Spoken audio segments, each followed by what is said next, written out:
You have absolutely no reason to do that. I am unarmed. I have not threatened you. You have no probable cause. My probable cause is a report of suspicious activity and your presence here acting suspiciously. Turn around. Place your hands behind your back. The quiet hum of the Mercedes engine was a gentle sigh of release, the last vestige of a demanding workday fading into the serene backdrop of his own driveway. For Marcus Thorne, this transition was a sacred ritual. The click of the engine shutting off, the soft thud of the car door closing, the scent of freshly cut grass from his neighbor's lawn, each sensory detail was a brick being laid in the wall that separated the aggressive, angular world of downtown architecture from the soft, comforting lines of home. He loosened the silk knot of his tie, the fabric cool against his skin, and took a deep breath. This was his sanctuary. The two-story colonial, with its clean white siding and dark gray shutters, stood as a testament to a decade of meticulous planning, late nights, and unwavering ambition. It wasn't just a house, it was a physical manifestation of the American dream he had not just chased, but meticulously designed and built for himself and his wife, Sarah. He walked along the bluestone path, his polished leather shoes making a soft, rhythmic sound that was his alone. The late afternoon sun, a warm, honeyed gold, slanted through the leaves of the mature oak tree in his front yard, dappling the lawn in shifting patterns of light and shadow. Everything was in its place. The rose bushes Sarah had painstakingly cultivated were in full, fragrant bloom, their deep crimson petals a vibrant splash against the pristine white fence. The street, a wide, sleepy lane called Oak Haven Drive, was quiet, populated by the occasional dog walker or the distant whir of a lawnmower. This was the peace he worked for.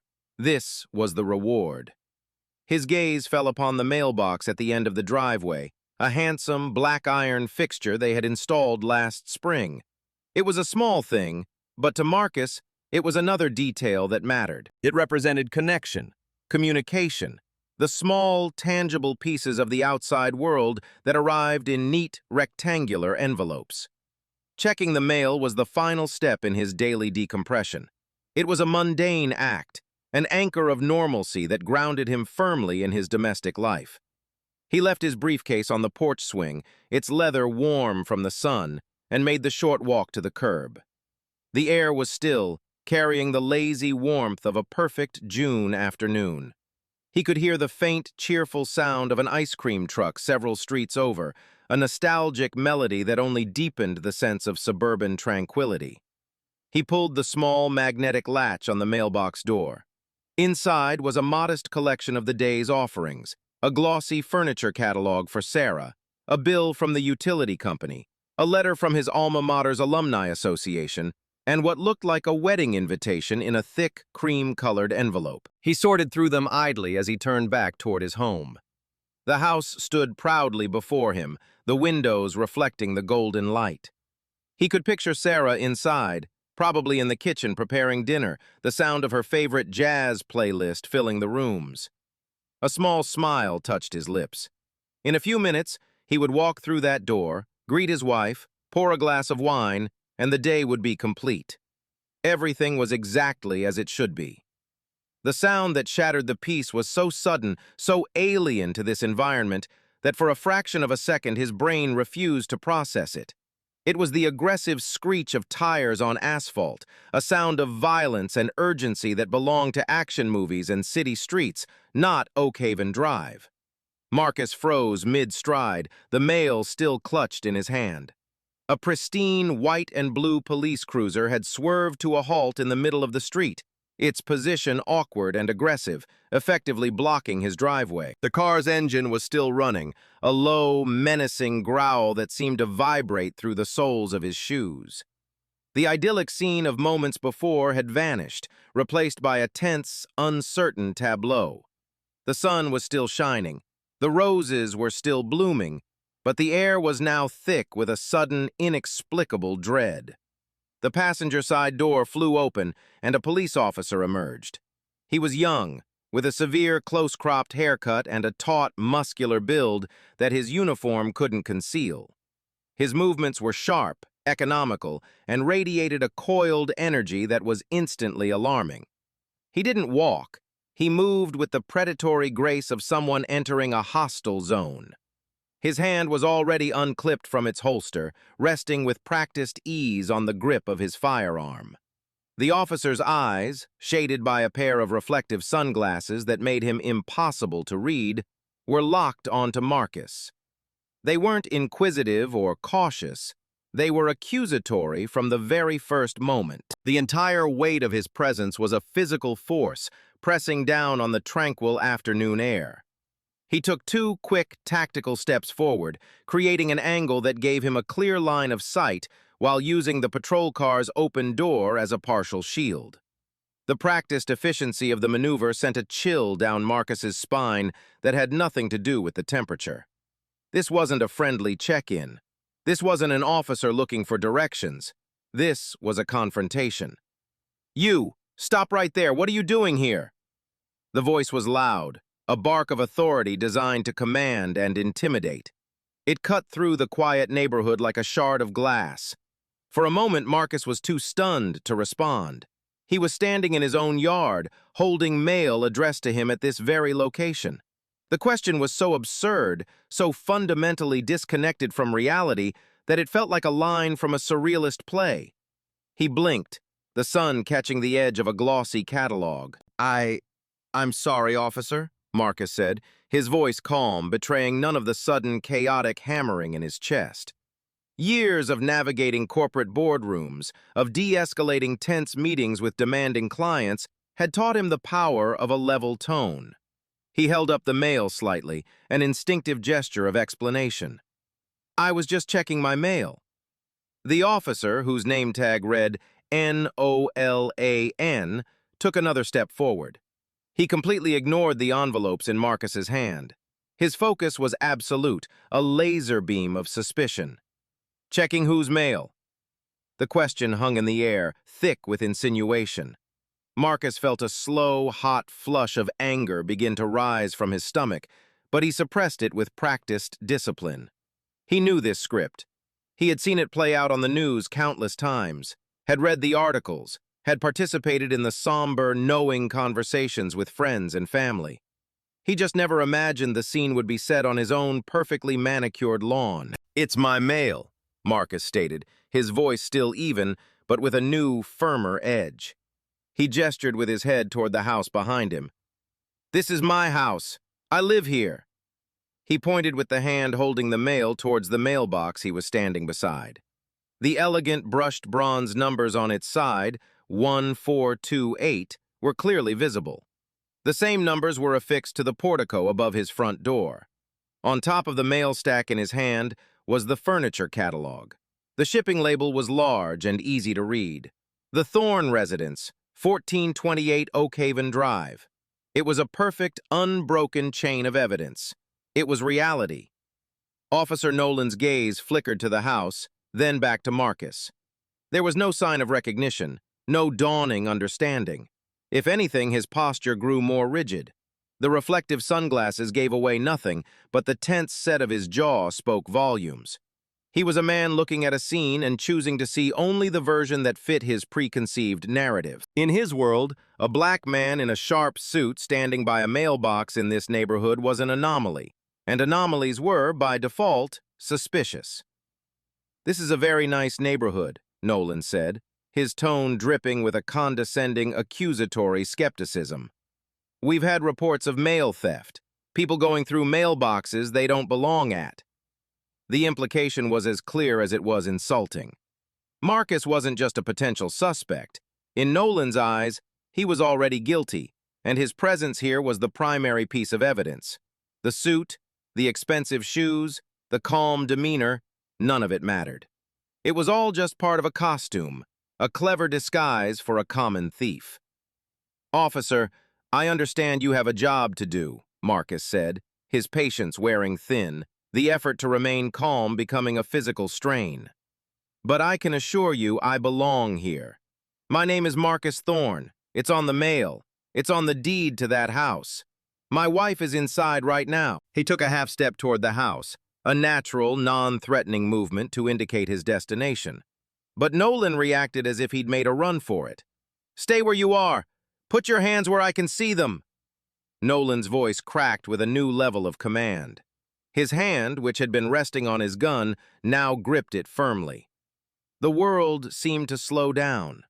The sound of the distant ice cream truck faded away. All Marcus could hear was the blood pounding in his ears. He was being ordered to raise his hands in surrender on his own property for the crime of collecting his own mail.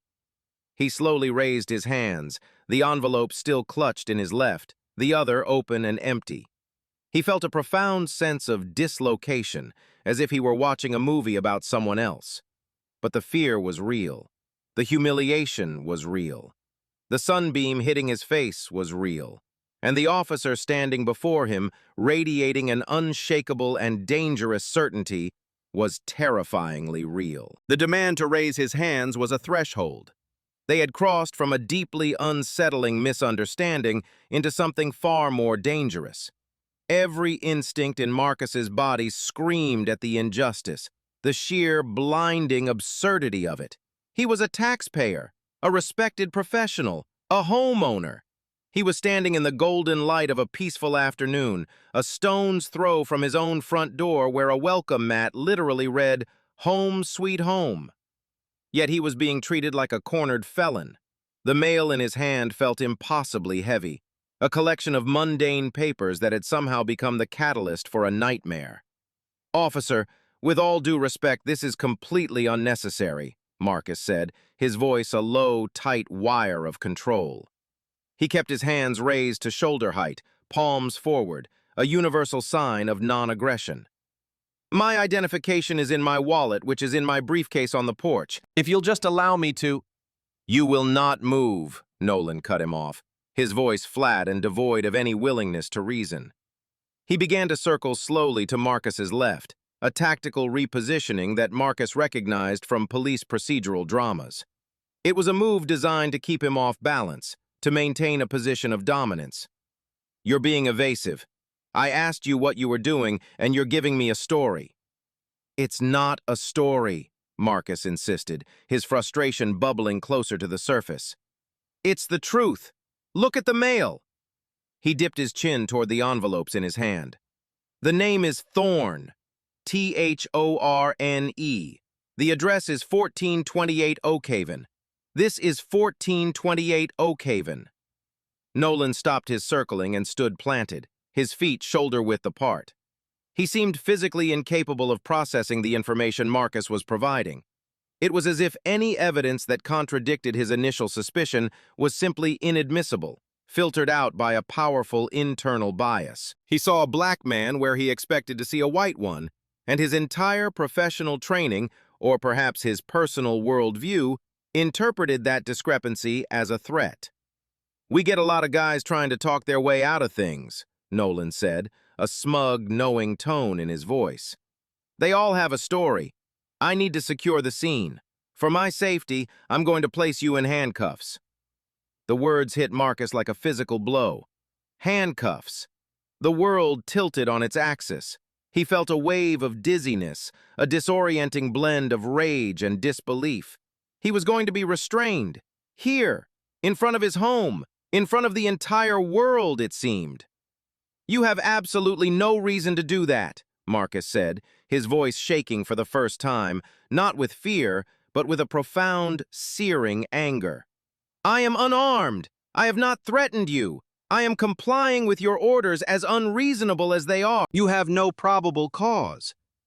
"My probable cause is a report of suspicious activity and your presence here, acting suspiciously," Nolan recited, the words sounding rehearsed, a justification he had likely used many times before.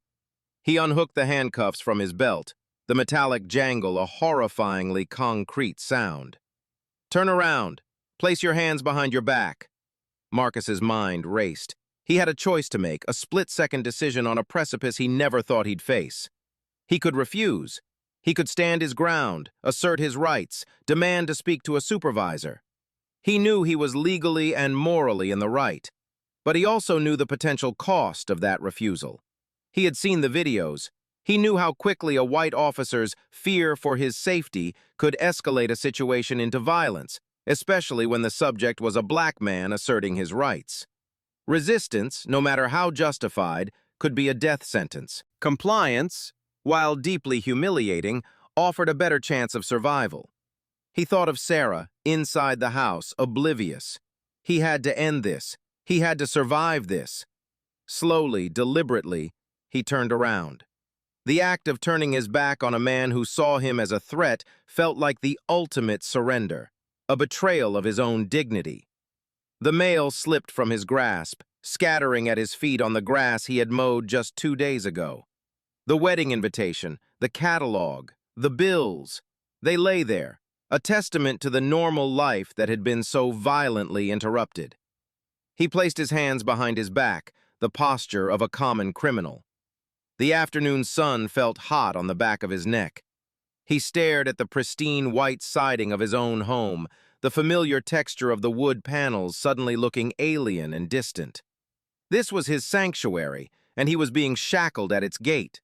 The cold metal of the handcuffs bit into his wrists. Nolan was rough, wrenching his arms back with unnecessary force. The first cuff clicked shut, then the second. The sound was deafeningly final. It was the sound of his rights being stripped away, of his identity being erased and replaced with a single damning label: suspect. He stood there, a successful architect, a loving husband, a pillar of his community, shackled in his own front yard, all because he had decided to check his mail. The sharp, metallic clicks of the handcuffs seemed to act as a starting pistol for the neighborhood. Until that moment, the confrontation had been a private bubble of tension, a self-contained drama playing out between two men on a quiet patch of lawn. But the act of physical restraint, so public and so definitive, broke the spell. It was a visual siren that called people from the cool, air-conditioned comfort of their homes. First, it was Mrs. Gable from across the street, a woman in her late 60s who was watering the petunias in her window boxes. She had been there the whole time, a peripheral figure, but now she put down her watering can with a clatter, her hand flying to her mouth.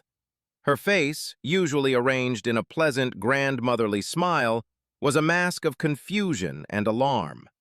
Then, from the house to his left, David Chen, a software engineer who usually spent his afternoons in intense coding sessions, appeared on his porch. He had likely been drawn by Nolan's loud commands. He wasn't holding a phone, just standing there, his arms crossed, a deep frown creasing his brow as he tried to make sense of the scene.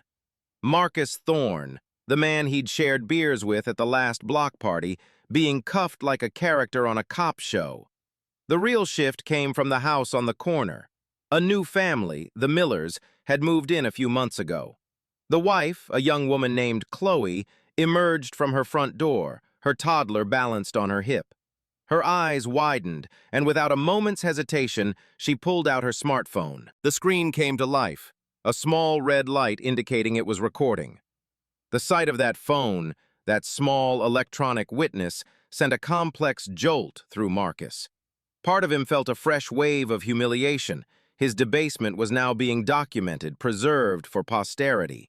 But another more rational part of him felt a flicker of something else: validation. This wasn't just happening to him in a vacuum anymore. There were witnesses. There was a record. It was Eleanor Vance, however, who did more than just watch. A retired history teacher in her early 70s, Eleanor lived 2 doors down and possessed a formidable spirit that belied her age.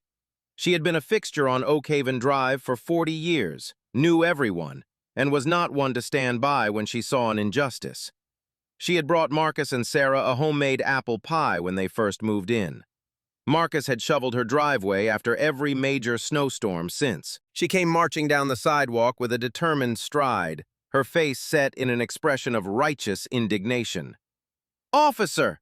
Officer, what on earth is going on here?" she called out, her voice clear and strong. "What are you doing to Mr. Thorne?" Nolan, who had been pushing Marcus towards the front of the patrol car, turned to face her, his expression one of pure annoyance. He saw her not as a concerned citizen, but as an obstacle. "Ma'am, this is official police business. You need to step back, for your own safety." My safety? Eleanor scoffed, stopping a respectful but firm 10 feet away. The only person who appears to be in danger here is Marcus. I have known this man for 7 years. He lives in that house right there.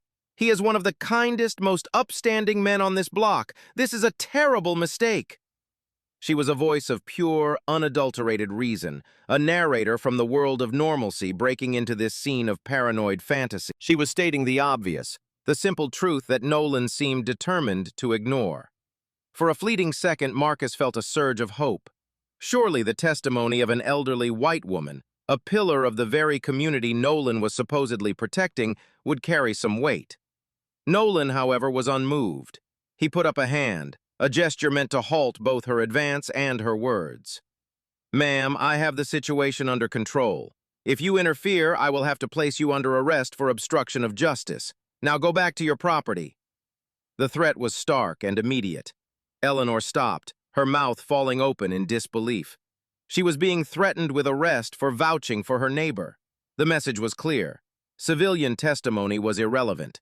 The officer's authority was absolute, and he would not have it questioned.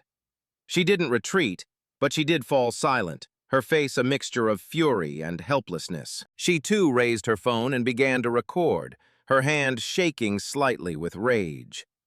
By now, the audience had grown. More doors had opened. More phones were out. Marcus was no longer just a man, he was a spectacle. He saw faces he recognized. The couple who jogged every evening, the man who meticulously detailed his classic car on weekends. He saw looks of confusion, of pity, of morbid curiosity. Each gaze felt like a small, sharp stone pelting his skin.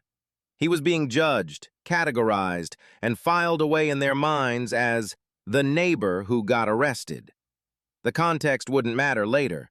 The image would be all that remained. Marcus Thorne, in a business suit, in handcuffs, surrounded by police.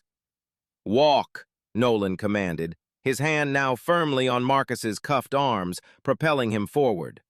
The destination wasn't the patrol car, as Marcus had expected. Instead, Nolan steered him off the lawn and onto the bluestone pathway leading to his own front door.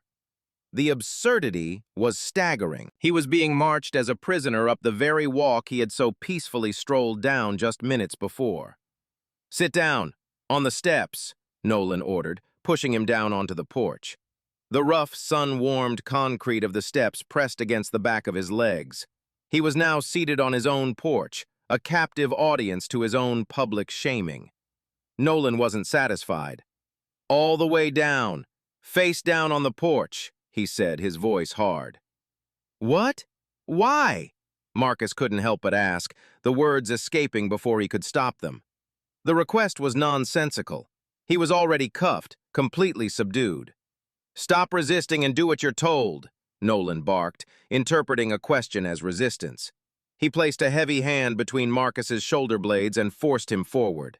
There was no choice. To struggle would only invite violence. Marcus complied, lowering himself until his chest and face were pressed against the porch. The concrete was warm and gritty against his cheek. The smell of dust and sun-baked stone filled his nostrils. He could see a tiny ant diligently carrying a crumb of something just inches from his eye. The world had shrunk to this tiny, humiliating frame. His tailored suit jacket was bunched up uncomfortably, the fabric grinding into the rough surface. His expensive silk tie was askew, its corner lying in a small patch of dust. He was a portrait of abject humiliation, displayed for all his neighbors to see. The powerlessness was absolute, a suffocating blanket of shame. But as he lay there, his mind, frantic and racing, snagged on a single vital detail. It cut through the panic like a beacon in a storm. High above the front door, nestled discreetly under the eaves of the porch roof, was the lens of his security camera. It was a top-of-the-line system he had installed himself 2 years ago. It wasn't just some grainy, low-resolution device. It was a 4K wide-angle camera with high-fidelity audio recording. It captured a sweeping, crystal-clear view of the entire front yard, the driveway, and a significant portion of the street. It was motion-activated, which meant it had started recording the second Nolan's patrol car had screeched to a halt.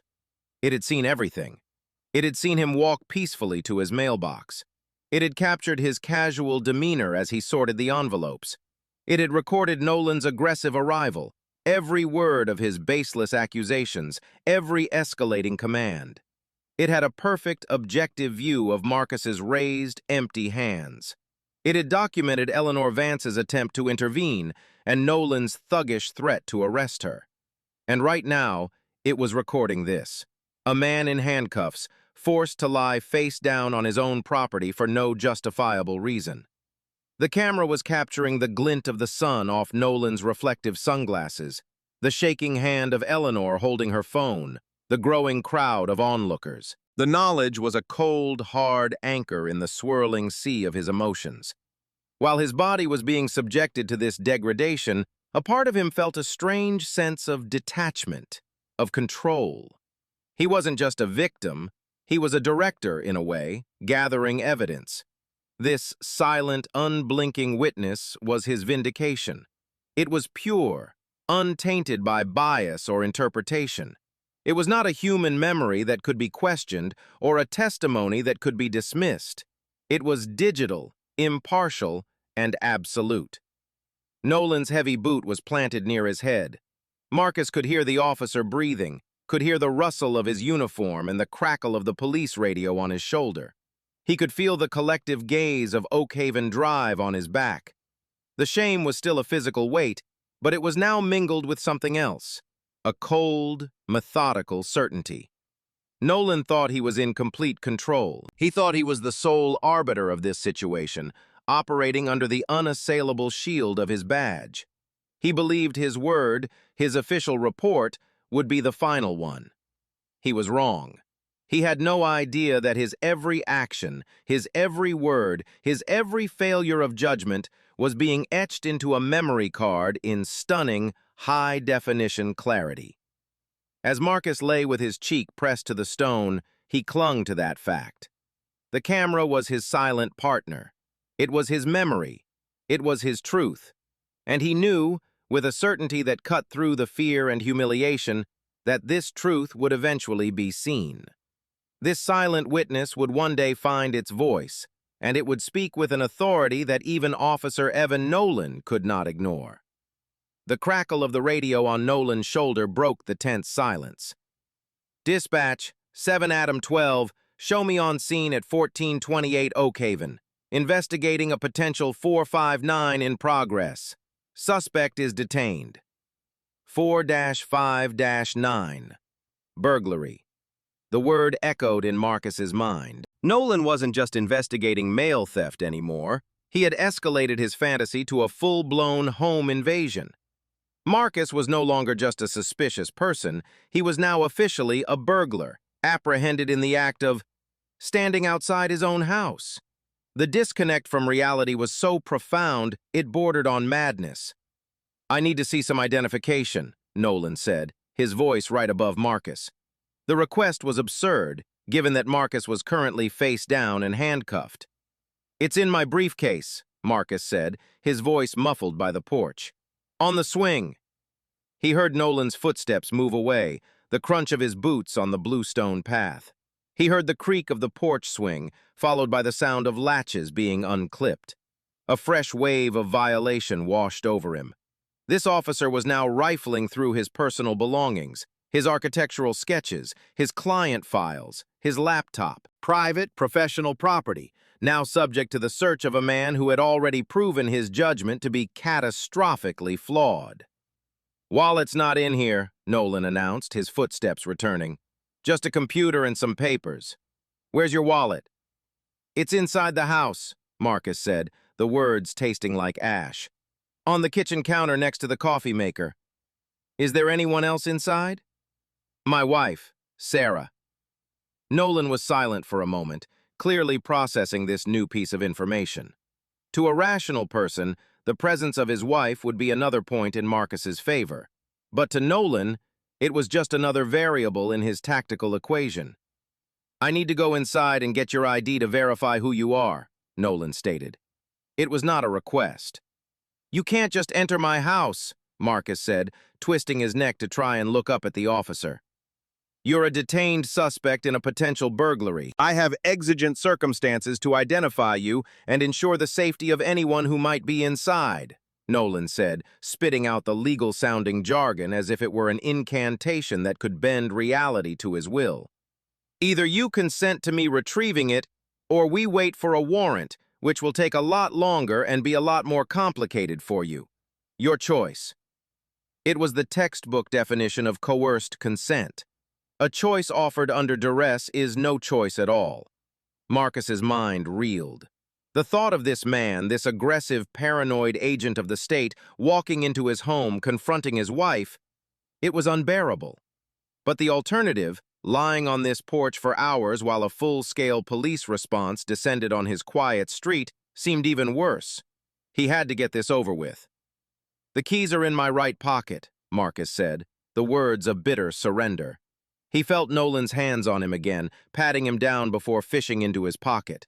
The intimacy of the act was repulsive. Nolan's fingers brushed against his thigh as he pulled out the key ring. The key to his house, his car, his office. The keys to his life. Nolan dangled them for a moment before tossing them to the second officer, who had just arrived on the scene and was standing by, watching the proceedings. "Go get his ID," Nolan instructed the other officer, a burly man with a thick mustache whose name tag read Griffin. "Announce yourself first. There's a female inside." Griffin walked to the front door, the solid oak door that Marcus had chosen so carefully. He knocked loudly. "Police! We need to come in!" Marcus heard the muffled sound of Sarah's voice from inside, confused and alarmed. "What's going on?" "We need to retrieve some identification, ma'am. Please open the door." He heard the deadbolt turn, the door creaking open. He couldn't see Sarah, but he could hear the sharp, terrified intake of her breath as she undoubtedly saw him, her husband, lying face down in handcuffs on their own porch. The sound was a knife in his gut. "Marcus! Oh my God, what's happening?" Her voice was filled with panic. "Stay inside, Sarah, it's okay," Marcus called out, his own voice strained. "Ma'am, please step back, we just need his wallet," Griffin said, his tone more perfunctory than Nolan's, but no less intimidating. Griffin disappeared inside Marcus's home, inside their shared sanctuary. He was walking on their polished hardwood floors, past the gallery wall of their wedding photos, past the antique bookshelf they had found together on a trip to Vermont. He was in their kitchen, the heart of their home. A stranger, an intruder with a gun and a badge, was moving through his private space, treating it like an extension of a crime scene. Marcus closed his eyes, the humiliation now so profound, so complete, that it felt like a physical illness. The handcuffs, the neighbors, the accusations, they were all horrible. But this, the casual, state-sanctioned invasion of his home, felt like the deepest violation of all. It was an act that stripped away the very meaning of the word home as a place of safety and privacy. It was a demonstration that, for him, no space was truly safe from suspicion, not even the one he owned. The seconds stretched into an eternity. Marcus lay on the porch, listening to the sounds from inside his own home. He could hear the low murmur of Griffin's voice, presumably speaking into his radio, and Sarah's strained, high-pitched responses. He could only imagine her terror and confusion, facing a uniformed officer in her kitchen while her husband was being held captive just outside the door. Each moment that Griffin spent inside his house felt like an hour, an agonizing period in which his life was completely out of his control.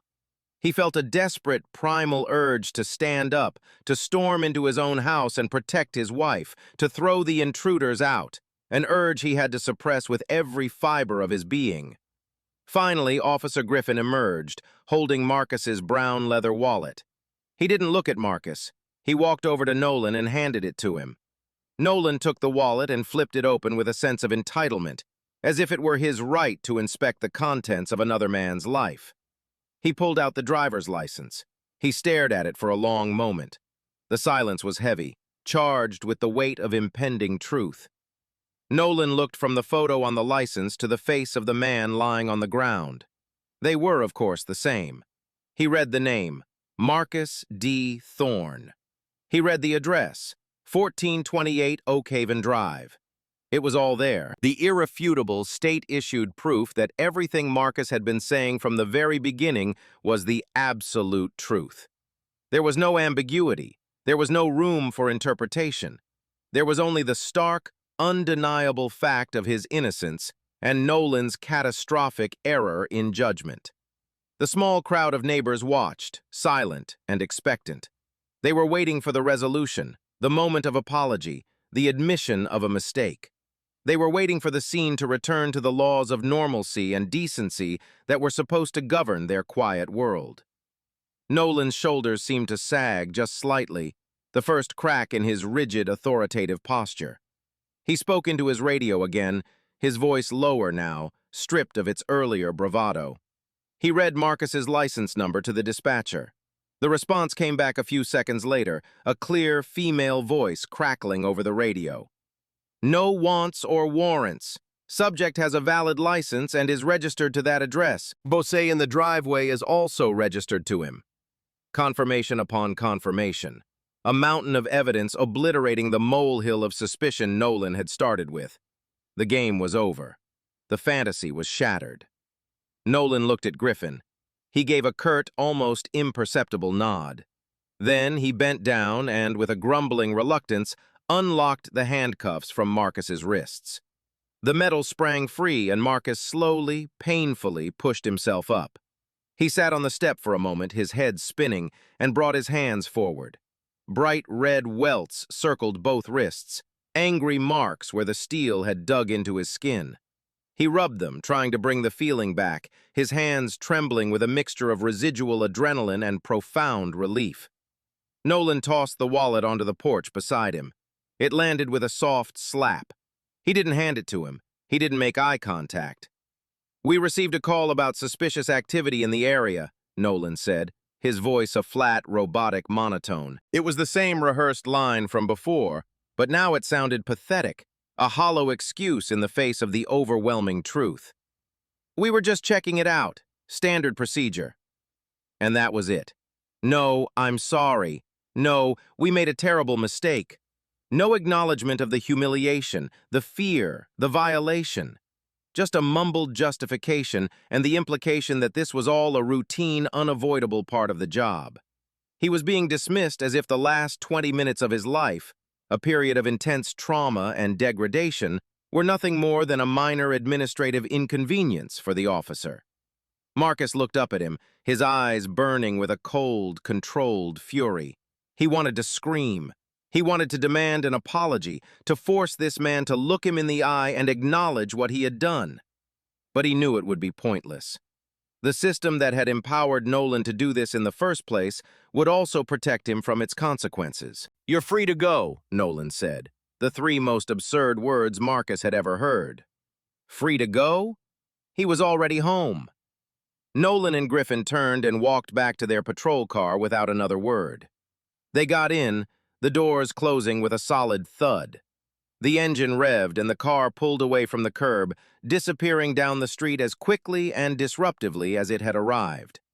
The patrol car was gone, but the silence it left behind was deafening.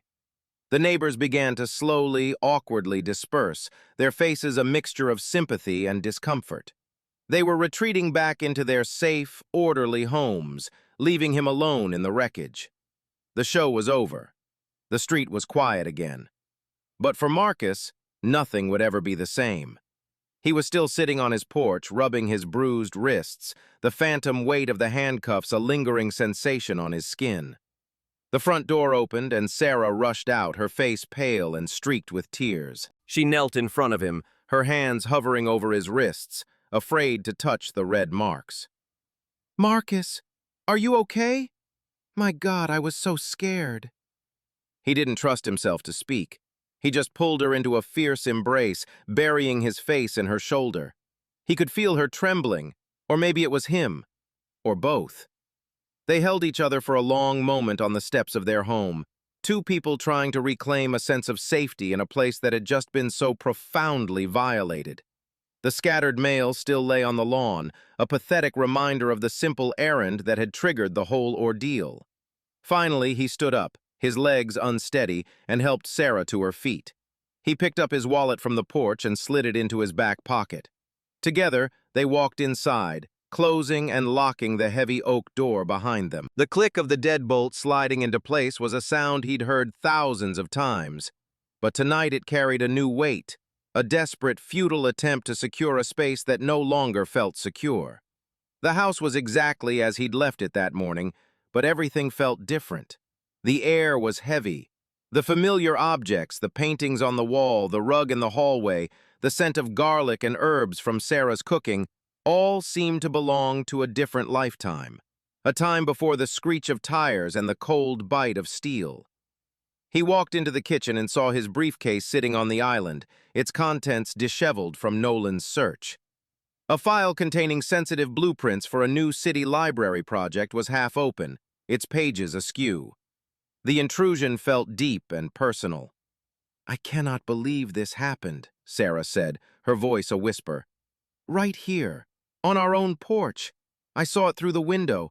I felt so helpless." "I know," Marcus said, his voice hoarse. He ran a hand over his face, the exhaustion hitting him like a physical wave. "I know." He stood in the middle of his living room, his mind replaying the sequence of events in a chaotic, looping reel. The accusatory tone, the hand on the gun, the condescending disbelief, the handcuffs, his face on the concrete, the shame. It was a torrent of ugly, jagged memories. He needed to anchor it. He needed to see it from the outside. "The camera," he said suddenly, looking up towards the front of the house. "We need to see the footage." Sarah nodded, her expression grim. She understood immediately. They needed to see what the unblinking, objective witness had recorded. Marcus went to his home office, a space that was usually his haven of creativity and focus, and sat down at his desk. Sarah stood behind him, her hand resting on his shoulder. He pulled up the security software on his large monitor, his fingers moving quickly over the keyboard. He navigated to the archives for the front door camera and found the file, time-stamped just over half an hour ago. He clicked play. The image that filled the screen was breathtakingly clear. It was the view from above his front door, a wide, sweeping shot of his yard in the golden light of the late afternoon. The quality was so high they could see the individual blades of grass, the veins on the oak leaves, the vibrant red of Sarah's roses. Then, the video showed him, a figure in a dark suit, walking peacefully from the mailbox. He looked calm, relaxed, a man returning home. Then it happened. The patrol car screamed into the frame. Officer Nolan emerged, his movements just as aggressive and predatory on screen as they had felt in person. They watched the entire encounter unfold from this new, detached perspective. The audio was crisp and clear. They heard every word. "What are you doing here?" Nolan's voice boomed from the computer speakers, filling the quiet office. "I was just checking my mail. This is my house," Marcus's own voice replied, a model of calm and reason. They watched him hold up the mail. They watched Nolan ignore it. They saw Eleanor Vance march across her lawn, her voice ringing with conviction. They heard Nolan threaten her with arrest. The camera's unfeeling, objective lens made the injustice of it all even more stark. There was no room for misinterpretation. It laid bare the officer's immediate aggression, his refusal to listen, his instant escalation to physical restraint. Then came the hardest part to watch. They saw him turn around, saw his mail flutter to the ground. They saw Nolan wrench his arms back and apply the handcuffs. They saw him being forced to the ground, his face pressed against the porch, just feet below the camera that was now his most powerful ally. Watching his own humiliation in 4K resolution was a surreal and painful experience. He could see the dust on his suit jacket, the way his body tensed as Nolan pushed him down. Sarah's grip on his shoulder tightened, her nails digging into his shirt. She let out a small, pained sob. Marcus didn't look away. He watched every second of the 24-minute file. He watched Griffin arrive. He watched his own front door open and his wife's terrified face appear. He watched Griffin walk into their home. He watched until the moment Nolan removed the cuffs and walked away without an apology. When the video ended, the screen went black. The only sound in the room was the soft hum of the computer. Marcus sat there, staring at his own reflection in the dark monitor. The man staring back looked tired, angry, and profoundly changed. The chaotic, traumatic memory had now been crystallized into something hard and undeniable. It was a piece of digital evidence. It was a story, told not by him, but by light and sound, captured and preserved. It was the truth, and now they had to decide what to do with it. For a long while, neither of them spoke. The weight of the footage they had just witnessed settled heavily in the room. It was one thing to have lived through the trauma. It was another to see it replayed in such stark, irrefutable detail. The video transformed the event from a personal violation into a piece of evidence, a narrative with a clear protagonist and a clear antagonist. "We have to do something," Sarah said finally, her voice low but firm, the initial shock giving way to a steely resolve. "We can't just let this go. That man, Officer Nolan, he can't just walk away from this like it was nothing." Marcus nodded slowly, his gaze still fixed on the blank screen. "I know. But what? File a complaint with the department? We both know how that ends. They'll investigate themselves and find they did nothing wrong. It'll be his word, his report against mine." "But it's not just your word anymore," Sarah countered, gesturing at the monitor. "It's that. It's undeniable. No one can watch that and say he acted appropriately." As if on cue, Marcus's phone buzzed on the desk. It was a text from David Chen, his neighbor from next door. "Hey Marcus, just saw Chloe Miller's post on the Oak Haven Community Facebook page. The video is already up. People are going crazy. Just wanted you to know. Let me know if you and Sarah need anything at all." Marcus felt his stomach drop. He hadn't even considered the neighbor's videos. He quickly navigated to the private community page, and there it was, a post from Chloe Miller. "Something terrible just happened on our street. This is my neighbor, Marcus Thorne, being arrested for checking his own mail. Please share.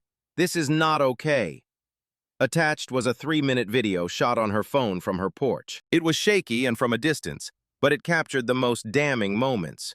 Marcus with his hands up, Nolan cuffing him, Eleanor Vance arguing with the officer, and Marcus being forced to the ground. The comment section was already a raging inferno. There were dozens of comments, a mixture of shock, outrage, and support from neighbors who knew him. "This is Marcus from 1428? Unbelievable, he's the nicest guy." "I saw the whole thing. The officer was out of control from the second he arrived." "That's Eleanor. Good for her for speaking up." But there were other comments, too, from people in the wider community who didn't know him, who were already rushing to defend the police. "We don't know what happened before this video started. The officer was probably just following procedure. He has a dangerous job. Maybe the guy was being belligerent. You can't tell from this." Reading those comments filled Marcus with a fresh, hot rage. They were already trying to poke holes in the story, to invent a narrative where his own actions must have somehow justified the officer's response. They were defending the indefensible. "They're already making excuses for him," Marcus said, turning the phone to show Sarah. "They're questioning a video that clearly shows what happened." Sarah read the comments, her lips tightening into a thin line. "Their video is shaky. The audio is distant. They can claim things are out of context." She looked from the phone back to the large, silent monitor on his desk. "Ours isn't." The unspoken thought hung in the air between them. Chloe's video was a spark. Theirs was a canister of gasoline. Releasing their own footage would be a definitive, explosive act. It would erase all doubt, answer all the questions, and silence all the excuses. It would show the world exactly what happened, from beginning to end, in excruciating, high-definition detail. But it also meant taking their most private, humiliating moment and broadcasting it to the world. It meant inviting the scrutiny, the judgment, the vitriol of strangers. It meant becoming a headline, a story, a symbol. Their quiet, private life on Oak Haven Drive would be over, replaced by something much larger and more terrifying. They sat in silence for another minute, weighing the cost. To do nothing felt like a betrayal of himself, an acceptance of what had happened. It would allow Nolan to continue his career, potentially doing the same thing to someone else, someone who might not have a 4K camera, a supportive wife, and articulate neighbors. To release the video was to fight back, to demand accountability not just for himself, but for everyone who had ever been in his shoes. "It's a gamble," Marcus said softly, voicing his fear. "Once it's out there, we can't take it back. Our lives will change." "They already have changed," Sarah replied, her hand finding his. Her grip was strong, resolute. "He changed them when he pulled you out of your life and threw you on the ground. This isn't about protecting our privacy anymore. It's about taking our power back." Marcus looked at his wife, at the fierce, protective love in her eyes, and he knew she was right. He took a deep breath, the decision solidifying in his chest. He created a new post on the community page and then on his own public social media profiles. He wrote a simple, factual caption. "My name is Marcus Thorne. This afternoon I was arrested for checking the mail at my own home. This is the security footage from my front porch. This is what standard procedure looks like." He attached the full, unedited 24-minute video file. His finger hovered over the post button for a second, a final moment of hesitation at the precipice. Then, with Sarah's hand held tightly in his, he clicked it. The upload bar appeared, a thin blue line that represented the point of no return. The first spark had been lit by a neighbor. Now they were starting the wildfire themselves. The first hour was a blur of notifications. Marcus's phone, which usually maintained a dignified silence in the evenings, began to buzz and chime incessantly. It was a digital cascade, starting with friends and family who saw the post first. Texts flooded in. "Marcus, I just saw your video. I'm speechless. Are you okay? Call me. That officer needs to be fired and jailed." The local community page exploded. Chloe's post was quickly overshadowed by the raw, undeniable power of Marcus's high-definition footage. The apologists fell silent. There was no context left to question, no ambiguity to exploit. The video was a complete and damning narrative. Within 2 hours, it had hundreds of shares. By midnight, it had left the cozy confines of Oak Haven Drive and was spreading through the city's wider social media ecosystem. Local activists and civil rights groups had picked it up. A journalist from a major local news station sent him a direct message, then another. The shares were no longer in the hundreds, but the thousands. Marcus and Sarah sat on their couch, not speaking, just watching the numbers climb on his laptop screen. It was like watching a weather front move in, a massive, powerful force of nature that was completely beyond their control. Each share, each like, each comment was another gust of wind feeding the storm. This is systemic racism in 4K.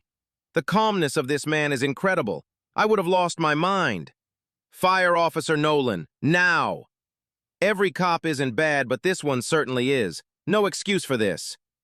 The comments were overwhelmingly supportive, a tidal wave of public outrage on his behalf. But as the video's reach expanded, the darker corners of the internet began to take notice.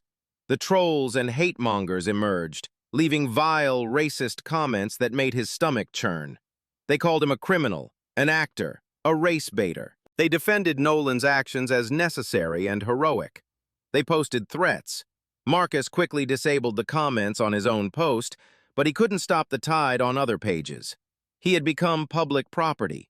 His face, his home, his moment of deepest humiliation were being debated, dissected, and memified across the country. He was no longer Marcus Thorne, architect. He was Mailbox Man, a viral sensation, an unwilling icon in the national conversation about race and policing. By the next morning, it was national news. His video was leading the websites of major newspapers and cable news networks. A producer from a national morning show called, then another. His email inbox was a disaster zone of media requests, messages of support, and a growing number of venomous hate mails. His quiet, orderly life had been utterly and completely upended. The real-world consequences began to manifest. When he drove to his office to meet with his partners, a meeting he had requested to explain the situation, he saw a news van parked on the street outside his firm.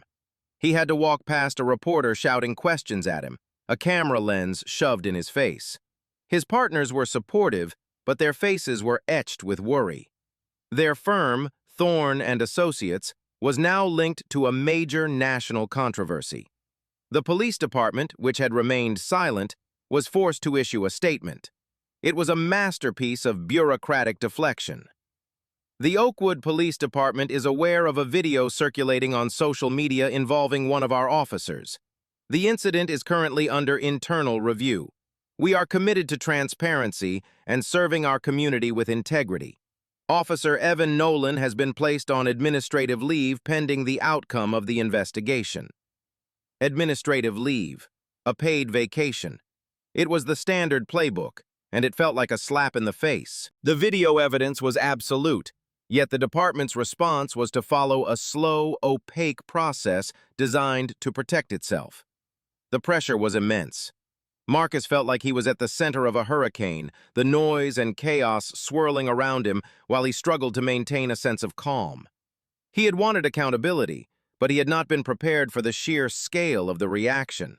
He was no longer in control of his own story. It belonged to everyone now. Pundits on television were analyzing his body language, debating his tone of voice, using his trauma as fodder for their nightly shouting matches. Sarah became his fortress, fielding calls, deleting the worst of the online comments, and fiercely protecting him from the relentless barrage of media requests. But the intrusion was inescapable.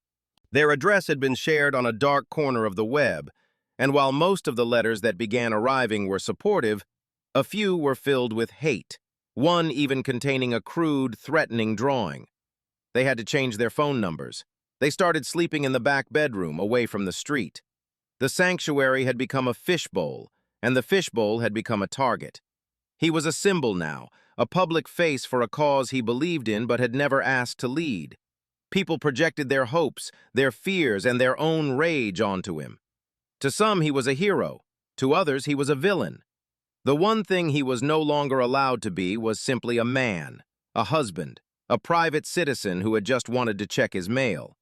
The viral storm had given him a powerful voice, but in the process, it had stolen his quiet, normal life forever. 3 days into the media firestorm, Marcus and Sarah were sitting in a sterile, glass-walled conference room on the 34th floor of a downtown skyscraper. The view was panoramic, showing the sprawling city that Marcus had helped to shape with his designs. But today, he felt no connection to it. He felt like a stranger in his own city, in his own life. Across the polished mahogany table sat Julian Croft, a man whose name was synonymous with high-stakes civil rights litigation. Croft was in his late 50s, a tall, impeccably dressed man with sharp, intelligent eyes and a calm, deliberate demeanor that radiated quiet confidence. He wasn't a fiery, table-pounding lawyer from the movies. He was a strategist, a legal scholar who wielded the law like a surgeon's scalpel. He had watched the video twice in complete silence, his expression unreadable. "Mr. Thorne, Mrs. Thorne," Croft began, his voice a smooth baritone. "First, let me say I am deeply sorry for what you've had to endure. No one should ever experience that. What I saw on that video was not just a mistake or a procedural error. It was a flagrant, malicious violation of your constitutional rights under the 4th and 14th Amendments." He leaned forward, steepling his fingers. "The good news is that your camera has given us what we so rarely have in these cases: perfect, irrefutable evidence. There is no ambiguity. This removes their ability to muddy the waters with the usual, 'he was resisting' or 'he made a furtive movement' narrative. Your composure was, frankly, extraordinary, and it will serve you well." Marcus felt a small measure of relief. In this room, at least, his story wasn't up for debate. It was accepted as fact. "The bad news," Croft continued, his tone becoming graver, "is that this will be a war. The city and its police department will not simply roll over and admit fault. They have deep pockets and an army of lawyers whose entire job is to protect the institution. They will fight us on every single point. They will delay, they will obfuscate, and they will try to paint Officer Nolan as a dedicated public servant who made a reasonable mistake in a high-pressure situation. He paused, letting the weight of his words sink in. And they will come after you, Marcus. Me? I'm the victim, Marcus said, a note of disbelief in his voice. To us you are. To them, you are the plaintiff, the adversary. They will subpoena your entire life. They'll look at your financial records, your employment history, your social media posts from 10 years ago, any traffic tickets you've ever had. They will be searching for anything they can use to discredit you, to paint you as angry, dishonest, or somehow deserving of what happened. Their strategy will be to put you on trial, not the officer. It will be exhausting, invasive, and deeply unpleasant. I need you to be prepared for that. The scope of the battle laid out before them was daunting. This wasn't just about filing a lawsuit. It was about volunteering for a full-scale, personal invasion. What are we actually suing for? Sarah asked, her voice steady. Several things, Croft explained, pulling a notepad from his briefcase. First, for the civil rights violations, unlawful stop, false arrest, illegal search of your home and property. Second, for damages, emotional distress, public humiliation, damage to your reputation. We will name Officer Nolan individually, which is important for accountability, and we will name the city and the police department for their failure to properly train and supervise their officers. We will argue that this was not just one bad apple, but the predictable result of a systemic problem. He looked directly at Marcus. This will take time. A year, maybe 2. It will require depositions, motions, hearings. It will demand your strength, your patience, and your resilience. Before we start down this road, you need to be sure this is a fight you are willing to see through to the end. Marcus looked at Sarah. He saw the same exhaustion in her eyes that he felt in his bones, but he also saw an unwavering resolve. They had come this far. They had made the decision to release the video, to stand up and say that this was not acceptable. To back down now would be to validate every excuse, every justification, every vile comment that had been thrown at them. It would mean that Nolan and the system that protected him had won. He thought about the cold concrete on his cheek, the terror in Sarah's voice, the smug, unapologetic look on Nolan's face as he walked away. The memory was a fuel, burning away his exhaustion and leaving a core of pure, unyielding determination. We're sure, Marcus said, his voice clear and strong. We'll do whatever it takes. A slow, determined smile spread across Julian Croft's face. Good, he said, picking up his pen. Then let's get to work. Let's forge your sword. Leaving the office, Marcus felt a shift in his own identity. For the past few days, he had been a victim, a viral sensation, a symbol. Now, armed with the counsel of Julian Croft, he was something new. He was a plaintiff. He was a fighter. He had been thrust into a war he never wanted, but he was no longer just defending. He was finally preparing to attack. A week after Marcus retained Julian Croft, the city made its first official move. The internal affairs investigation, which the public was meant to see as a thorough and impartial process, concluded with predictable swiftness. The police chief, a veteran of the force named Michael Brady, held a press conference.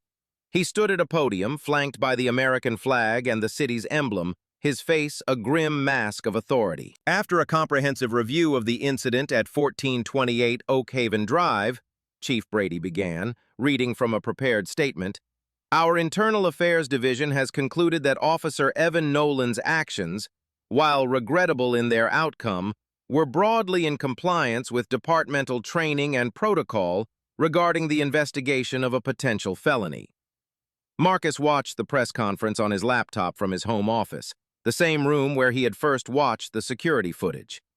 Julian Croft was on the phone with him, providing a running commentary. Regrettable in their outcome? That's classic language, Croft said dryly. Broadly in compliance is even better. It means they know he screwed up, but they've found enough wiggle room in their own vague policies to defend him. The chief continued, his voice droning on. He explained that the initial 911 call, which they now revealed had been from a passing motorist reporting a suspicious man casing the mailboxes, provided Officer Nolan with reasonable suspicion to initiate a stop. He stated that the use of handcuffs was a standard safety measure during the investigation of a potential burglary, a crime often associated with weapons. He painted a picture of a dedicated officer making split-second decisions in a fluid situation, prioritizing his own safety and the security of the community. The chief never mentioned Marcus by name. He only referred to him as the individual or the resident. He never acknowledged that Marcus was a homeowner, that he had tried to explain the situation calmly, or that all available evidence at the scene pointed to his innocence. He completely ignored Officer Nolan's threatening behavior towards Eleanor Vance and the illegal, coerced entry into Marcus's home. The official narrative was a sanitized, distorted version of events, meticulously crafted to protect the institution. "They are building their fortress," Croft explained over the phone. "Every word of that statement is a brick in the wall they're constructing around Nolan and the department. They are establishing the official story they will stick to for the rest of this fight. From this moment on, in their world, you were a potential burglar until proven otherwise, and every action Nolan took was justified." The final part of the chief's statement was the most galling. "While we have found no policy violations, we recognize the importance of community trust.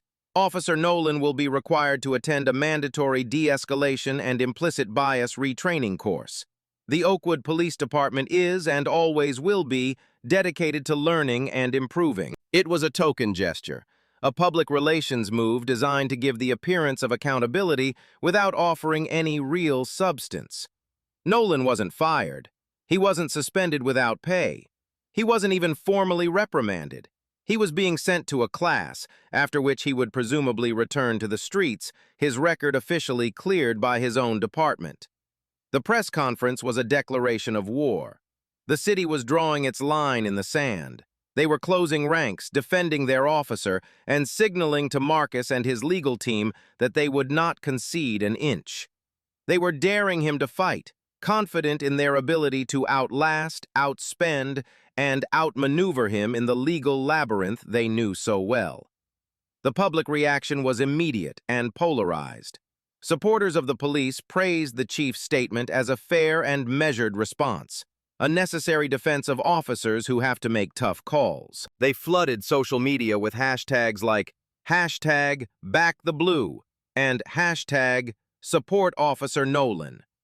They accepted the department's version of events without question, dismissing the video as anti-police propaganda. For Marcus's supporters, the press conference was an outrageous display of institutional arrogance and denial. They saw it as a blatant cover-up, a system protecting its own at the expense of justice.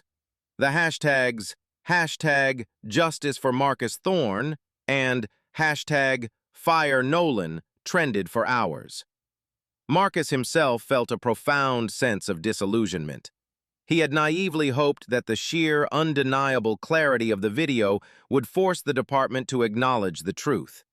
Instead, they had watched the same footage and chosen to construct an alternate reality. They had looked at a clear-cut case of abuse of power and redefined it as standard procedure. It was a chilling and powerful lesson in how institutions protect themselves. The truth didn't matter as much as the official report. Justice didn't matter as much as liability. Admitting fault would open them up to legal and financial ruin, so the fortress of institutional denial was erected, brick by bureaucratic brick. "Don't be discouraged, Marcus," Croft's voice came through the phone, steady and calm. "We expected this. In fact, this is good for our case. They have now officially endorsed Nolan's conduct. They have admitted that their training and policies allow for this to happen. That makes our lawsuit against the city itself infinitely stronger. They just handed us our argument on a silver platter." Croft was right, of course. Legally, the department's defensive posture was a strategic gift. But emotionally, It was devastating. Marcus now understood that he wasn't just fighting a single officer, he was fighting the entire monolithic structure of the Oakwood Police Department. He was fighting a system that was fundamentally designed not to dispense justice, but to preserve itself at all costs. The lawsuit was filed, and the slow, grinding gears of the legal system began to turn. Months crawled by, filled with a dizzying flurry of motions, discovery requests, and scheduling conflicts. For Marcus, life settled into a new, unsettling rhythm. He was no longer just an architect and a husband. He was the plaintiff in Thorne v. City of Oakwood et al., a role that consumed a significant portion of his emotional and mental energy. The initial glare of the national spotlight had faded, but the local attention remained. He was recognized everywhere he went, at the grocery store, at restaurants, at the gas station. Most people were kind, offering a quiet word of support or a sympathetic nod. But the encounters were a constant reminder of his lost anonymity. He could feel people watching him, whispering as he walked by. He had become a local celebrity for the worst possible reason. The case took a significant toll on his work. Thorne and Associates was a successful firm, but it relied on its reputation for stability and discretion. Now, his name was inextricably linked with controversy. While his existing clients stood by him, he noticed a distinct cooling from potential new clients. A lucrative contract to design a new suburban community center, a project he had been the frontrunner for, was quietly awarded to another firm. No one ever said it was because of the lawsuit, but the implication was clear. He was now seen as a political figure, a risk. The pressure of being the public face of the lawsuit was immense. Julian Croft had warned him about the scrutiny, but living it was another matter entirely. He felt as though he were constantly living under a microscope, knowing that any misstep could be used against him by the city's lawyers. A frustrated comment online, an argument in a public place, even a speeding ticket. Anything could be twisted and used to portray him as an unstable or aggressive individual, retroactively justifying Nolan's actions. He had to become the perfect victim. Calm, articulate, patient, and above all, respectable. He felt an enormous pressure to represent not just himself, but the broader cause of police reform. Activist groups invited him to speak at rallies and forums. He did a few, telling his story in a measured, powerful way, but he found the experience draining. He was an architect, a man who dealt in blueprints and building materials, not a public speaker or a political activist. Yet the role had been thrust upon him. Sarah was his rock, a constant source of support and love. But the strain was affecting their relationship too. Their conversations were often dominated by legal strategy, by the latest motion filed by the city's attorneys, by the hateful comments they still saw online. The easy, carefree intimacy they had once shared was now often crowded out by the weight of the case. The house on Oak Haven Drive, their sanctuary, now felt more like a command center, the site of the inciting incident, and the headquarters for the long war that followed. Some of the deepest cuts came from the neighborhood itself. While people like Eleanor Vance and the Chens remained staunchly supportive, a subtle chill had descended upon the street.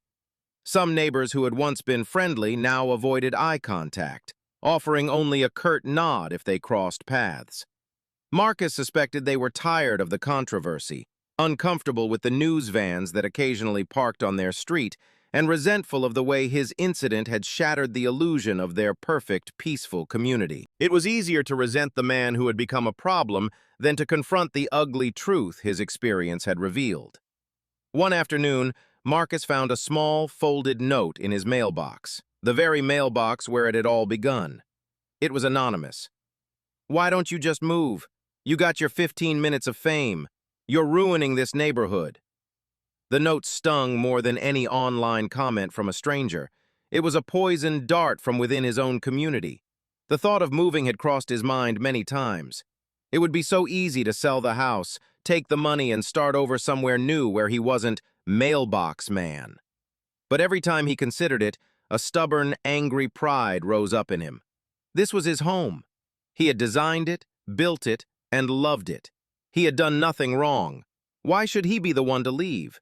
To flee would be to admit defeat, to let them win. He stayed.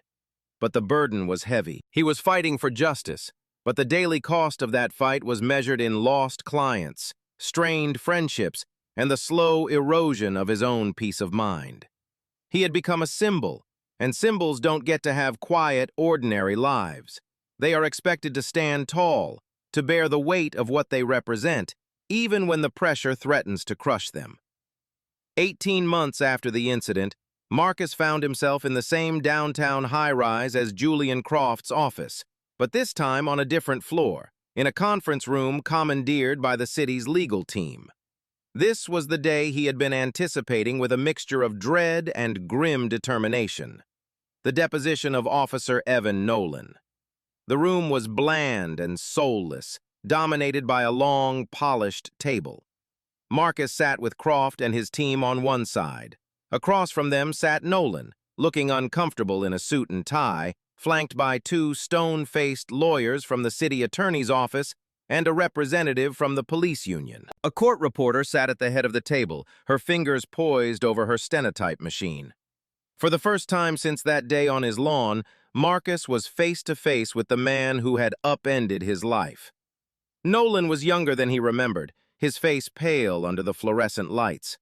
Without the uniform, the gun, and the reflective sunglasses, he looked diminished, less like a menacing symbol of state power and more like a nervous young man in over his head.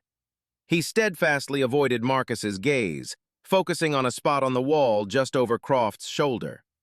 The city's lawyer began by questioning Marcus, a grueling 4-hour ordeal where they picked apart his life, his career, and every second of the incident, trying to find any inconsistency to exploit. Marcus, coached extensively by Croft, remained calm and factual, sticking to the truth he knew so well. Then, it was Croft's turn to question Nolan. Julian Croft began gently, his voice calm and conversational. He had Nolan walk him through his training, his years on the force, his understanding of departmental policy on suspicious persons. Nolan's answers were rehearsed, filled with the police jargon he had used on the day of the incident. Then Croft turned to the day itself. Officer Nolan, you stated in your official report, and I quote, "I observed the suspect looking around nervously, as if he was checking for witnesses. Is that correct?" "Yes, sir," Nolan said, his confidence growing slightly. Croft placed a large monitor on the table and queued up Marcus's security footage. He played the first 2 minutes, showing Marcus walking from the mailbox. "Officer Nolan, please point to the moment in this video where my client appears to be looking around nervously." Nolan squinted at the screen. The footage showed Marcus idly sorting through his mail, his demeanor entirely relaxed. There was no nervous glancing, no furtive behavior. "Well, video doesn't always capture everything," Nolan stammered. His body language, "It felt off to me." "Felt off," Croft repeated softly. "So your report, a legal document, is based not on observable facts from the video, but on a feeling you had." Nolan's lawyer objected, but the first crack had appeared. Croft moved on. "You stated that my client was evasive when you questioned him. Let's listen to the audio." He played the initial exchange. Marcus's voice was clear, calm, and direct.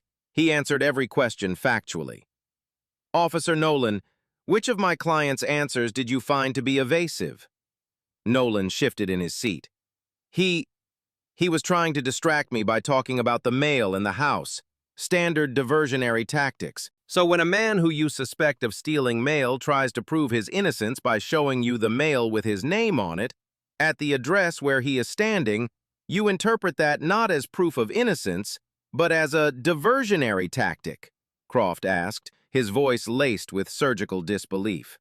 The cracks were widening. Under Croft's relentless, methodical questioning, Nolan's narrative began to crumble. His justifications, which had sounded plausible in a police report, sounded absurd when juxtaposed with the crystal-clear video evidence. His split-second decisions were revealed to be a series of escalating choices based on a foundation of pure bias. The tipping point came when Croft addressed the entry into Marcus's home. "You claimed exigent circumstances to enter the house to identify my client. Is that correct?" "Yes, to confirm his identity and ensure the safety of anyone inside." But at that point, Miss Eleanor Vance, a 40-year resident of the street, had already positively identified Mr. Thorne as her neighbor, had she not? "Civilians can be mistaken or involved in a conspiracy," Nolan mumbled, the excuse sounding weak even to his own ears. "A conspiracy?" Croft raised an eyebrow. "So you believed a 72-year-old retired schoolteacher was part of a mail theft and burglary conspiracy with her neighbor, a prominent local architect. Is that the theory of the case you'd like this deposition to reflect?" Nolan's face flushed a deep red. He looked to his lawyers for help, but they could offer none. He was cornered by his own statements, trapped by the unblinking truth of the video. He had no credible answers. He had only feelings, suspicions, and a worldview that had led him to see a threat where none existed. The deposition continued for another hour, with Croft systematically dismantling every pillar of Nolan's defense. By the end, the officer was visibly shaken, his earlier confidence completely gone. The blue wall of institutional defense had proven to be a fortress from the outside, but from within, under the pressure of truth, it was starting to show deep, irreparable cracks. Marcus watched it all, feeling not a sense of triumph, but a profound sadness. He was watching a young man's career and life being deconstructed, a life that had collided with his own due to a toxic cocktail of bad training, unchecked bias, and a system that encouraged aggression over communication. It was a necessary process, but it brought him no joy. It was just the grim, methodical work of seeking justice. The deposition was a turning point. Julian Croft had not only exposed the inconsistencies in Officer Nolan's report, but had also gotten him to admit, under oath, that his actions were based more on subjective feelings of suspicion than on any objective, observable evidence of a crime. For the city's legal team, the transcript of that deposition was a disaster. Combined with the viral video, it made the prospect of facing a jury a terrifyingly risky proposition. A public trial would be a media circus. The video would be played on a loop on national television. Eleanor Vance would be a sympathetic and credible witness. Marcus himself, with his articulate and composed demeanor, would be the perfect plaintiff. And Officer Nolan, after his performance at the deposition, would be a liability on the stand. The city was facing not just a potential loss, but a humiliating public spectacle that could cost them millions in a jury award and do irreparable damage to the police department's reputation. Suddenly, the tone of their communications shifted. The aggressive, obstructionist tactics were replaced by a more conciliatory, businesslike approach. A few weeks after the deposition, Croft received a call. The city wanted to schedule a settlement conference. They met in a neutral location, a mediator's office in a downtown building that reeked of expensive leather and quiet negotiation. Marcus sat with Croft, facing the lead city attorney and a high-ranking municipal official. The atmosphere was tense, but professional. The bluster and denial were gone, replaced by the cold, hard calculus of risk management. The city's first offer was insulting. It was a low six-figure sum, enough to be considered substantial by most people, but nowhere near enough to reflect the severity of the civil rights violations or the public humiliation Marcus had endured. More importantly, it came with a thick stack of conditions, including a strict non-disclosure agreement and a clause stating that the payment was not an admission of any wrongdoing. Julian Croft barely glanced at the offer before pushing it back across the table. "We are not here to be lowballed," he said, his voice calm but icy. "My client's life was turned upside down. His home was invaded. His reputation was damaged. He was publicly humiliated based on the color of his skin. Your officer was a reckless agent of the state, and your department endorsed his recklessness. That first offer is an insult to the very concept of justice. Let's start talking seriously."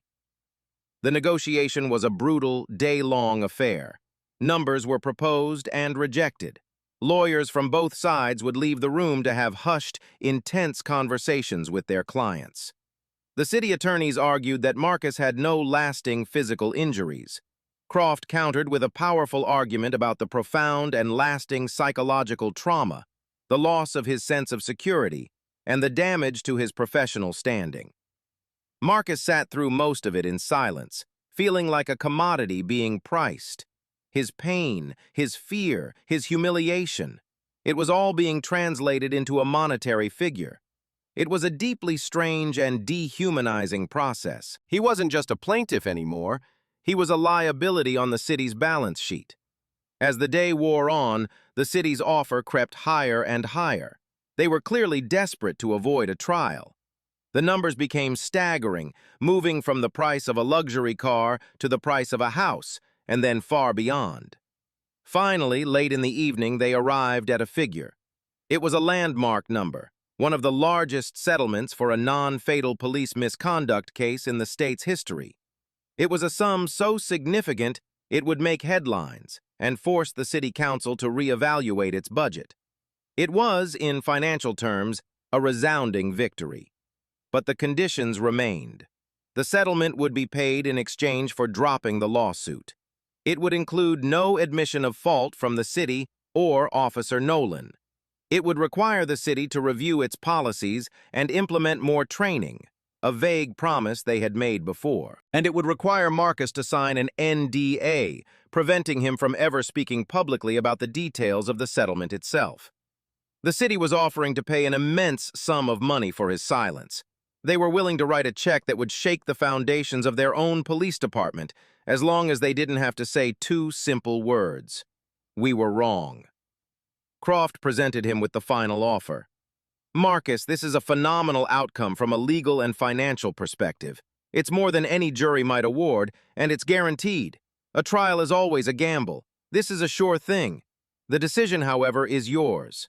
Do you want the private victory and the financial compensation, or do you want to roll the dice on a public trial for the chance at a public reckoning?" Marcus looked at the number written on the piece of paper. It was life-altering. It was more than enough to compensate for the lost business, to ensure his and Sarah's security for the rest of their lives. But it felt hollow. He had started this journey for accountability, for an admission of wrongdoing. The city was offering him a fortune to let them escape that. He thought of the long, exhausting months. He thought of the toll it had taken on Sarah, on his work, on his peace of mind. A trial would mean another year or more of the same, with no guarantee of victory. Was a public apology from an institution that clearly felt no remorse worth that price? With a heavy heart, he made his choice. He would take the settlement. He would take the private win. He would force the city to pay a price so high it could not be ignored. It wasn't the justice he had dreamed of, the kind that comes with apologies and accountability. It was a different kind of justice, the only kind the city seemed to understand, the cold, hard, and undeniable justice of the checkbook. The news of the settlement broke a week later, and as expected, it sent shockwaves not just through the city but across the country. Because of the NDA, the exact figure was not disclosed. But legal experts and news outlets, citing anonymous sources within City Hall, reported a historic multi-million-dollar figure. The sheer scale of the payout was a story in itself. It was a tacit admission of guilt, more powerful than any carefully worded press release. The City Council held an emergency session to approve the payment, a tense and acrimonious meeting broadcast on local television. Council members who had staunchly defended the police were now forced to vote to approve a massive payout to prevent an even greater loss at trial. The police union released a furious statement, calling the settlement a betrayal of a dedicated officer. Officer Evan Nolan, as part of the deal, resigned from the force. He wasn't fired for misconduct. He was allowed to step down, his record technically clean, though his career in law enforcement was effectively over. For the public, it looked like a clear and decisive victory for Marcus Thorne. He had faced down the system and won. He had forced a level of financial accountability that was almost unprecedented. He received messages of congratulations from friends, family, and strangers around the world. He was hailed as a hero who had fought the good fight. But inside the quiet of 1428 Oak Haven Drive, the victory felt profoundly hollow. The money appeared in his bank account, a number so large it seemed abstract, unreal. It didn't bring him joy. It didn't erase the memory of the concrete on his cheek or the shame of being paraded in handcuffs before his neighbors. It couldn't undo the months of stress, the lost clients, or the strain on his marriage. It was compensation, not restoration. He and Sarah sat in their living room the night the money arrived, the house silent around them. They should have been celebrating, but there was a deep melancholy in the air. "It's over," Sarah said softly, though it didn't feel over. "Is it?" Marcus replied, looking out the window at the quiet street. "Nolan gets to resign and move on with his life. The chief keeps his job. The city writes a check with taxpayer money, admits nothing, and goes back to business as usual. They paid to make a problem go away, and that problem was me." The settlement had ended the legal battle, but it hadn't healed the wound. The sense of safety he had once felt in his own home was gone, and no amount of money could buy it back. Every time he walked to the mailbox, a small, cold knot of anxiety tightened in his stomach. He was more watchful, more aware of passing cars, more conscious of how he might be perceived by a stranger. He had won the war, but he was left with a permanent, low-grade sense of siege. The world felt less safe, less just, and his own skin felt more like a liability than ever before. The victory was not a triumphant end to a chapter, but a bitter, complicated epilogue. He had held the system accountable in the only language it seemed to understand, the language of money, and perhaps that was something. The sheer size of the settlement would force policy discussions and budget crises. It might, in its own way, prevent another Marcus Thorne from having his life turned upside down on a sunny afternoon. He had to believe that. It was the only way to make sense of the price he had paid, a price measured not in dollars, but in peace of mind, a price that felt, in the quiet moments, impossibly high. The storm is past, but the air remains heavy. The legal victory, for all its financial and symbolic weight, feels like a consolation prize for a game Marcus never wanted to play. The core injustice, the fact that the encounter happened at all, remains unaddressed by the settlement. He is left to sit in the quiet of his home, a place that is both his sanctuary and the scene of his trauma, and grapple with the bitter truth that in America, justice is often not a restoration of what was lost, but merely a transaction for damages incurred. It's tempting to view Officer Nolan as a singular villain, but the truth is more complex and far more troubling. What led a young man to see a successful architect retrieving his mail as a potential felon?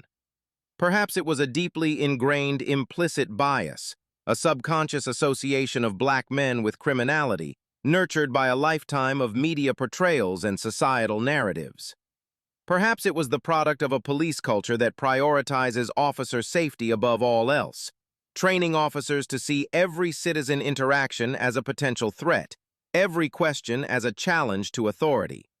Maybe it was born from personal insecurity, a need to assert dominance in a world he felt he couldn't control. The answer is likely a toxic combination of all three. A system of biased training acting upon a foundation of personal prejudice. Could this have been prevented? If Nolan had been trained in genuine community policing instead of tactical escalation, could he have approached Marcus with a simple, "Good afternoon, sir, everything okay?" instead of an accusation? If society at large didn't harbor the latent suspicion that a black man in a wealthy neighborhood must be out of place, would the 911 call have ever been made? And what about Marcus? Could he have done anything differently? The heartbreaking answer is no. He was a model of perfect compliance and composure. Had he been angrier, more defiant, as any person would have the right to be, the outcome could have been tragically different. The system demanded his perfect submission, even as it violated his fundamental rights, a cruel paradox faced by black men across the country every day. His survival and ultimate victory depended on him being a perfect victim, a standard that is itself a profound injustice. This story is a stark reminder that true justice is not just about punishing wrongdoing, but about creating a world where such wrongs are unimaginable. It's about building systems that foster trust instead of fear, that value communication over confrontation, and that see every individual as a citizen to be protected, not a suspect to be controlled. Until then, victories will continue to feel like this one: necessary, costly, and painfully incomplete. What part of Marcus's story resonated with you the most? Have you ever felt judged or misunderstood based on a first impression? Let us know in the comments below. Your stories and your support help shine a light on these important issues.